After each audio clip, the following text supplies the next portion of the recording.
Hello anime and manga fans, I'm Kyle Glockner and welcome back to another episode of Animanga. It's that time of year once again. The winter season sends its farewells and the spring season rolls on in with all of its amazing shows. But there were plenty of amazing shows from the winter season that I just didn't have time to cover. A couple of my favorites were The Promised Neverland, The Quintessential Quintuplets, Domestic Girlfriend, and The Rising of the Shield Hero. But there was one sequel this season that sat rightfully at the top of my favorite anime from that season. So today, I'll be talking about Mob Psycho 100.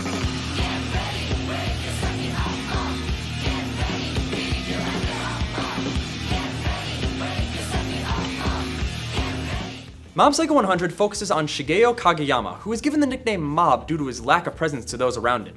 He's a less than average middle school student in all aspects except that he has incredible psychic powers that he uses to help out his master, Reigen Arataka, who claims to be a powerful Esper. Now initially, you may draw a lot of parallels between this show and One Punch Man, which makes sense once you realize they were written by the same author.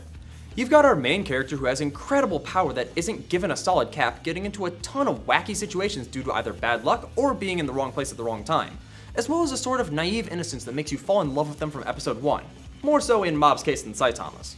But as you can probably tell from a simple glance, Mob is nothing like Saitama in the long run. One of the most obvious things to talk about with Mob Psycho 100 is the animation. During most of the expository and conversational scenes, the show's art style can be very minimalist, which isn't a bad thing at all. In fact, it's very reminiscent of the original art style from the webcomic and manga, and I can really appreciate them sticking to this stylistic choice throughout a majority of the adaptation. However, during a fight scene or some of the more intense moments of the series, the animation skyrockets. I mean, it goes through the roof, into the clouds, and goes on into the dark depths of space, only to be seen again once the scene is concluded. If we're talking animation alone, Mob Psycho 100 has to be one of the best series I've ever seen. The use of color, lighting, shading, movement are all cranked up to the max during the fight scenes and is the sole reason I haven't read the rest of the series yet. I've read a couple chapters of the manga and it's just not the same. I can't stress enough how gorgeous this show can be sometimes, as I'm sure you've seen through the clips I've thrown up while talking about it.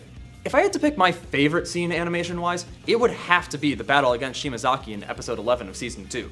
The way that they choreographed all the allied Espers attacking him at once while he was teleporting around, the first-person shot while Sakurai was aiming his gun, on top of the fantastic movement of the shots made this probably one of my favorite fights of the entire series so far.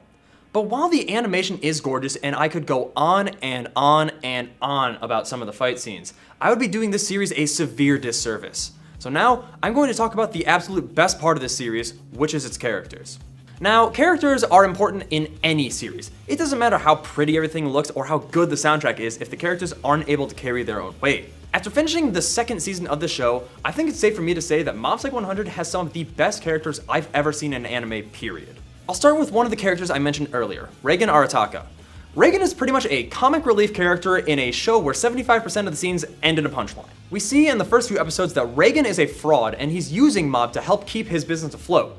But despite his initial impressions as a sleazy con man, Reigen has some incredible character moments throughout season 1 and 2, including two of my favorite episodes of the entire series in the latter season. Despite his surface level reasons for hiring Mob as a part-timer, Reigen connects with Mob and helps him learn to control his emotions throughout the series, and sort of acts as an older brother figure to Mob. Even if you don't like Reigen's jokey character during the first season, I'm sure that you'll come around by the middle of the second season. But it's time we talked about the star of our show, Mob himself. The main difference between Mob and Saitama as characters is that while Saitama's character is fully developed from the start of One Punch Man, Mob starts from square one. Like I mentioned before, his nickname Mob comes from his lack of presence to those around him. He starts out as not much more than a simple background character. One of the key points to Mob's character are his emotions. During season 1, more so than season 2, Mob doesn't really know how to express his emotions. He reacts to most things with the same stone-cold face while occasionally getting worried or happy. But throughout each interaction Mob has, his emotions build up more and more inside of him. Each interaction inches them closer and closer to their bursting point, and once they reach 100%, well, depending on which emotion Mob is primarily feeling at that time, there can be some very interesting effects regarding his powers. While a lot of the first season is spent establishing the world this series takes place in, as well as the general system of Esper powers, a lot of the focus is on Mob and how his interactions with those around him help him gain a better understanding on his own emotions and his powers and how he can control them. Now, season 1 of Mob Psycho 100 is pretty great.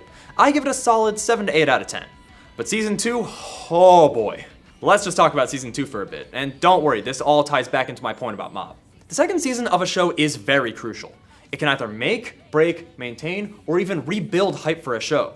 I can certainly think of some shows whose second seasons did better than others, but I don't have time to go into those now. Season 2 of Mob Psycho 100 didn't just match the hype levels of the first season, it didn't just barely creep over them. Season 2 blew Season 1 out of the water. Every single episode of Season 2 was amazing. There wasn't a single episode that left me even feeling a little unsatisfied. The reason for this had a lot to do with the general step up in quality, like I mentioned earlier with the animation. But the biggest step in quality comes back to my previous point with Mob's character development. At the end of Season 1, Mob was, well, Mob. He started to come into his own towards the end of the season, but it was clear he still had a lot of room to grow. Season 2 allowed Mob to fill and exceed that room to grow. From the beginning, Mob is more emotionally responsive. He's doing things for himself because he wants to. He's expressing his opinions more with Dimple and Reagan, and he's generally becoming more confident in himself and his powers. I'm not exaggerating when I say that as of Season 2, Mob has one of the best character arcs I've seen in anime. His growth is one of the most appealing aspects of the show, and it does not disappoint. Especially when you consider that at the end of Season 2, Mob still has a long way to go as a character, which is in itself satisfying just knowing it can go on from here. If I'm being honest, my favorite episodes of Mob Psycho 100 aren't the flashy, beautifully animated fight scenes. My favorite episodes of this series are the ones that solely focus on developing Mob's, Reagan's, and everyone else's character. To name one in particular, I think episode 8 of Season 2 is the best of the whole series. Seeing Mob push himself to his physical limits to reach his goal of making the top 10 in the marathon, as well as seeing everyone else come together and try to help him in any way they could, was amazing. I've rewatched that episode alone several times, and I love it more and more each time. And like I said, that's just my personal favorite episode. That's not to say that the other episodes of Season 2 or even Season 1 aren't good. Quite the opposite, actually. This is one of the best series you can watch as an anime fan, and trust me, I've watched a lot of anime. Overall, Mob Psycho 100 is an amazing show that you have to watch at some point during your life as an anime fan. Between its stunning visuals, beautiful character development, and overall stellar quality, I can't recommend it enough. It sits comfortably in my top 10, maybe even in my top 5. Mob Psycho 100 was directed by Yuzuru Tachikawa, written by Hiroshi Seko, and animated by Bones Inc., while the manga was written and illustrated by One. Do yourself a favor and give this series a watch. I can't do it enough justice here. But that's all the time I have for today, so let me know what you think by tweeting me at ZTV Goofing Off using the hashtag Animanga. Until then, I'm Kyle Glockner, and this has been Animanga.